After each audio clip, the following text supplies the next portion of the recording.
Or 2a sub 1 na lang natin. N minus 1d. Yung isang formula lang gamitin natin. 2a sub ay mali. A sub 1 plus n minus. Ito yung isang formula, no? Sa sum. Sabihin magkakaroon tayo ng n over 2. Lagay natin si 219 dito. Ay sub n yun, ito yun. Hanapin natin yung n. So magkakaroon ka dito ng 2a sub 1. A yan na. Plus n minus 1 times d. So i-plug na lang natin yung iba. Magkakaroon ka ng 219 is equals to n over 2. Yung a natin is 10 plus wala tayong n minus 1. Meron tayong d which is 1.5.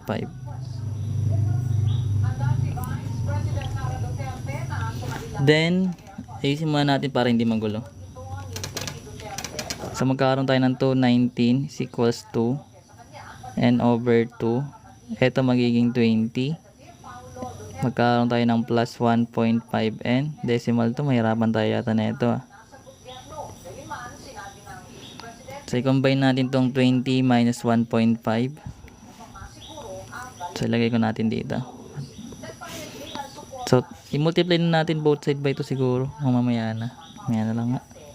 So 219 is equals to n over 2. Tapos magkakaroon ka ng 1.5n plus 18.5. Tama. Then multiply natin both side by 2 para makancel yung denominator. So sagot natin dito sa 2 times 219, magkakaroon ka ng 18, 2, 3, 4, 38. Which is equals to, copy na lang to, n times 1.5n plus 18.5. Then distribute natin. Magkakaroon ka ng 438 is equals to 1.5n squared plus 18.5n. Yan na. Then 0, ilipat to para maging quadratic siya. Tapos pwede mo na kunin yung sagot. So paano tayo mahirapan? Gamitan natin ng calculator. O gamitan mo na ng quadratic formula.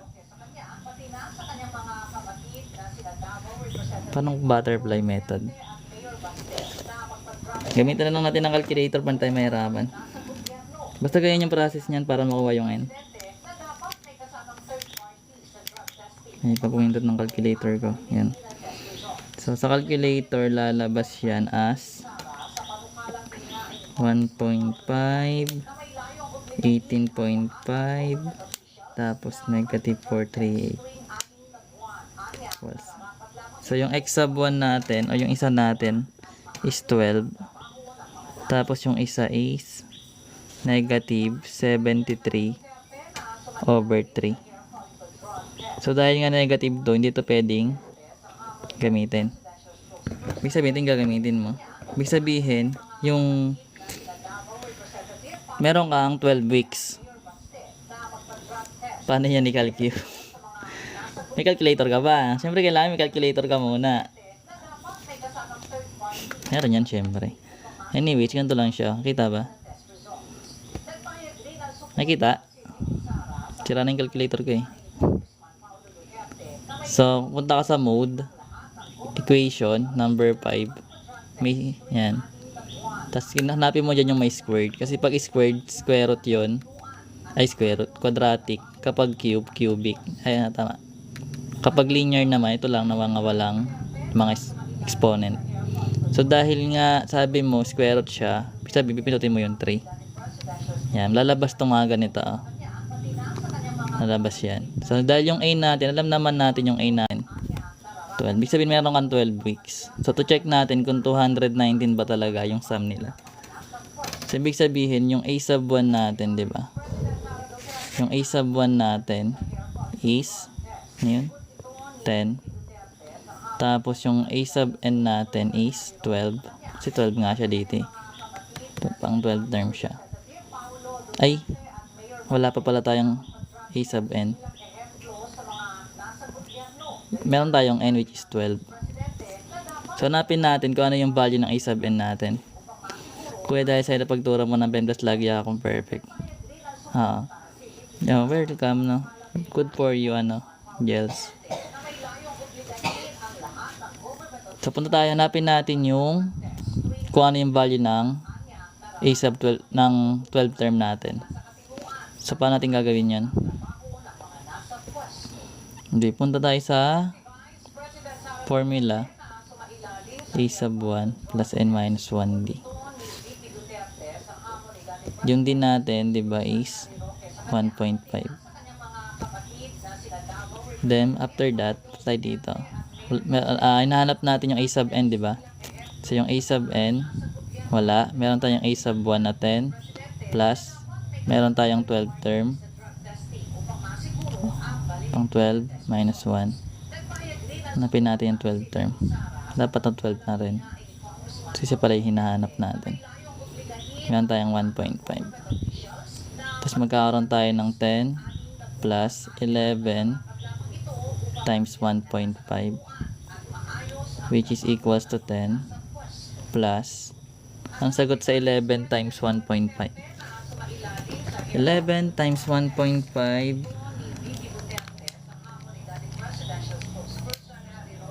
is 33 divided by 30 over 2. 33 over 2. So, i-add natin to, dissimilar fraction. So, get the LCD which is 2.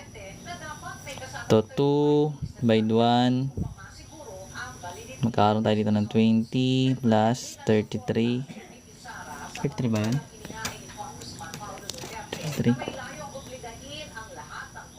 33 ba? 33 ba yan? 33. 33 ba? Tapos magkakaroon tayo ng 53 over 2 which is equals to 20 lan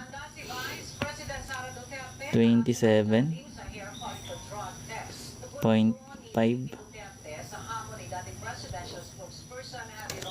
Mali ba? Input ko na lang nga. So 10 plus, baka kailangan i-round off, no? Kasi may decimal eh. 26.5. Diba? So 26 na yun. I-round off yata. Mali ako. 26.5 pala. Hindi marunong mag-plus eh, no? Yun, 26.5. So kung i-round off natin, 26 lang ba? Hindi pwedeng i-round off ba to? Anyways, try na natin, no? Ibig sabihin, pag ni-round off mo siya 27. So try natin sa S sub n. Sa S sub n natin, di ba yung formula is n over 2 times a sub 1 plus a sub n. So meron tayong n which is 12 over 2. Yung a sub 1 natin is 10 plus yung a sub n natin sabi 27, no? Try natin kung ni-round off, kung gagana siya pag ni-round off. So magiging 6 na to, magkakaroon ka ng 37. So ito ay magiging 6 times 37, 7 times 6 is 42, 4, 6, 12, 18 plus 4 is ilan? Ilan ba? 6, 12, 18 plus 4. Ala, nag-i-slow ako. So ito ay magiging 6 times 37, 7 times 6 is 42, 4, 6, 12, 18 plus 4 is ilan? Ilan ba? 6, 12, 18 plus 4. Ala, nag-i-slow ako.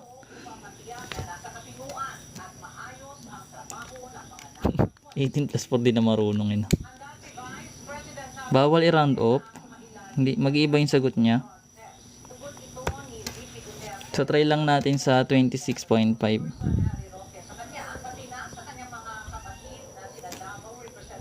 Bawal.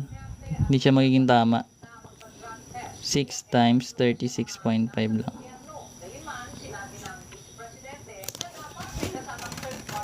Kaya hindi siya tama sa sum mo. Ibig sabihin, bawal siya i-round off.